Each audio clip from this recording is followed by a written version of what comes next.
김현숙입니다. 사회복지의 다양한 분야 중에서도 특히 아동복지에 관심이 많아서 유아 및 아동에 관한 사업으로 복지 현장 업무를 시작했죠.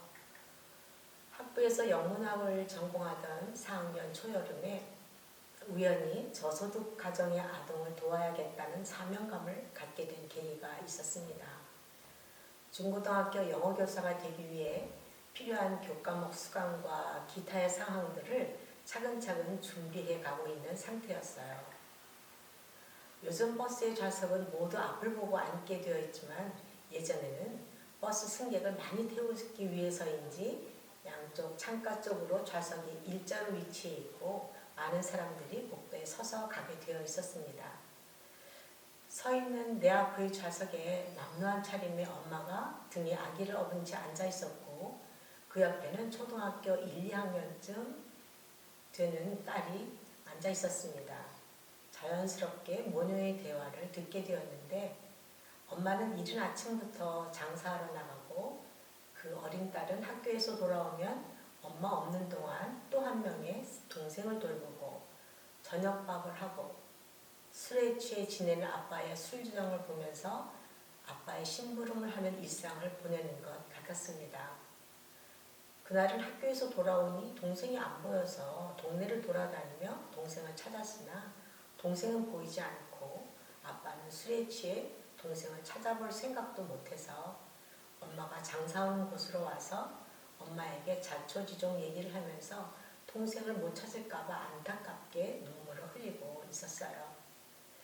어린 자녀 한 명이 집을 잃을지도 모르는 상황인데 엄마는 딸의 이야기를 들으면서 쏟아지는 잠에 졸린 눈을 가까스로 껌뻑이고 있었어요.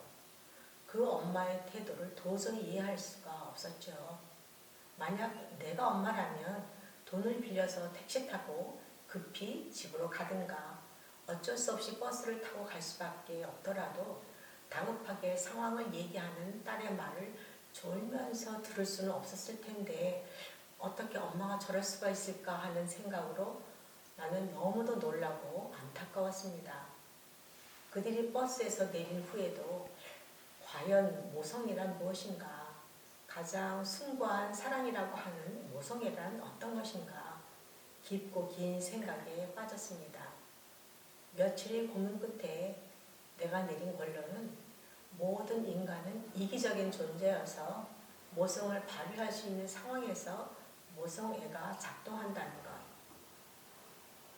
그렇다면 가정에서 부모가 적절하고도 충분한 사랑과 보호를 줄 수 없는 가정의 어린 자녀를 부모 대신 돌보는 일을 하겠다는 결심을 하게 되었습니다. 이렇게 사회복지 분야 중에서 아동복지에 관심을 갖고 유아 및 아동을 위한 사업으로 현장 업무를 시작하게 되었습니다. 그러나 일선 워커의 짧은 경험을 결국 접게 된 이유는 스스로의 효능감 상실과 소진이었어요. 초등학생, 그 당시는 옛날이어서 국민학생이죠. 부모가 맞벌이하는 저소득 가정 초등학생 1학년부터 6학년까지를 대상으로 방과 후 교실을 운영하였어요. 요즘의 지역아동센터 기능을 하였던 것이죠. 한 학년에 2-3개의 집단으로 구성되었으니 6학년까지 총 15여 개의 집단이 운영되었는데 그 당시에는 복지기관에 아주 적은 인원의 워커가 일했기 때문에 방과 후 교실 담당 워커는 저 한 사람이었고 보조 워커로 사회복지 대학의 실습생을 활용하였습니다.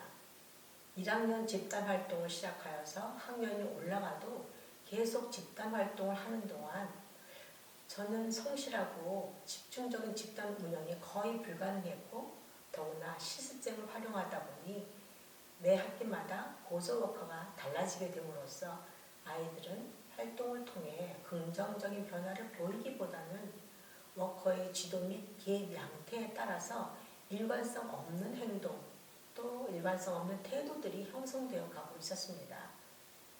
가정의 보완적 기능을 하려고 시작된 사업이지만 아이들의 행동이나 인성은 기회주의적으로 습득되어 가고 있는 사실에 심한 자괴감과 효능감 결여로 워커로서의 자존감이 무너졌고 과도한 업무로 몸과 마음이 소진되어 퇴직을 결심하게 되었죠. 기관의 슈퍼바이저와 책임자는 제 개인 워커의 책임이 아니라 그 사업의 시스템 문제라고 위로하고 생각을 돌이키도록 권고하였으나 아이들에게 변화를 이끌어주지 못하는 죄책감 때문에 결국 사직하였습니다.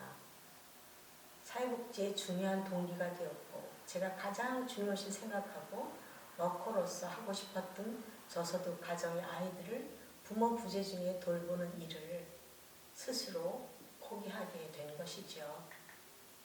새로운 워커가 아이들을 위해 더 좋은 역할을 하겠지만 제가 스스로 내 클라이언트를 포기하고 버리고 도망쳐 나왔다는 생각에 시간이 갈수록 아이들에 대한 죄책감이 더해갔습니다. 소진은 업무량이 많아서 클라이언트의 변화가 기대만큼 이루어지지 않아서 또 상하 동료들과의 관계 어려움 때문이 아니라 자신의 역할과 업무에 대한 몰입과 열정, 그리고 책무성의 부족, 그리고 대상자에 대한 자기 효능감의 결여에서 기인합니다. 소진을 벗으려고 현장을 벗어나는 것은 소진의 해결 방법이 아니었습니다. 용기를 내어 슈퍼바이저와 논의하고 그 사업의 시스템을 해결할 현실적인 방안을 모색했어야 했습니다. 저는 그러지 못했기에 그들에 대한 죄책감으로 긴 시간을 괴로워했습니다. 그 후 복지기관 책임자로 근무할 때 홍수로 기관 건물의 침수, 기관의 지속적인 재정난, 새롭게 등장하는 클라이언트들을 위한 사업 개발의 시급성, 또 몇몇 동료들과의 갈등, 공무원 조직으로부터의 비합리적인 요구 등으로 몸과 마음이 지치고 소진되었습니다. 이렇게 힘들고 소진되었을 때 다른 복지기관 동력자들과의 에듀 커뮤니티를 결성하여 리더십, 사회 변화에 따른 복지 현장의 대응 전략, 조직 및 인사관리 등을 배우고 커뮤니티 멤버 각자의 현장에서의 경험을 상호 교류하고 소통하기 위해 정기적인 모임을 유지함으로써 해결이 어려웠던 사안들에 대한 조언과 지혜를 얻을 수 있었던 것이 소진을 극복에 큰 도움이 되었습니다. 또한 책 읽기 모임에 참여하여 복지 관련 영역을 넘어서 다양한 분야의 서적을 읽고 토론하며 다양한 분야에 관심을 가져본 것도 소진 해소에 좋은